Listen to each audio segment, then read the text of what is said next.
জাঁকজমকপূর্ণ আয়োজনের মধ্য দিয়ে হাইজেনিক টয়লেট ক্লিনিং ব্র্যান্ড টাইলক্সের টাইলক্স হাইজেনিক আবাস ক্যাম্পেইনের উদ্বোধন হয়েছে। মঙ্গলবার দেশের জনপ্রিয় তারকাদের অংশগ্রহণে রাজধানীর হোটেল ওয়েস্টিনে জমকালো এই অনুষ্ঠানের আয়োজন করা হয়।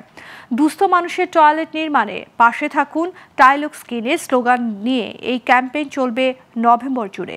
প্রতিটি টাইলক্স টয়লেট ক্লিনার বিক্রি থেকে 10 টাকা করে দেওয়া হবে সুবিধাবঞ্চিত মানুষের টয়লেট নির্মাণ কাজে। এবছরের বিশ্ব টয়লেট দিবসকে ঘিরে টাইলক্সের পক্ষ থেকে উদ্বোধন করা হয় টাইলক্স হাইজেনিক আবাস ক্যাম্পেইনের। অনুষ্ঠানে উপস্থিত ছিলেন রিমার্ক হল্যান্ডের ডিরেক্টর ও মেগাস্টার সাকিব খান। অভিনেতা বলেন, অত্যাধুনিক পণ্য তৈরির পাশাপাশি আগামী প্রজন্মের জন্য সুন্দর পৃথিবী দেখতে চায় টাইলক্স। তিনি বলেন, রিমার্ক হারল্যান্ড সবসময় গণমানুষের সুবিধা অসুবিধাকে অগ্রাধিকার দেয়। তার এই ধারাবাহিকতায় টাইলক্সের এমন উদ্যোগ।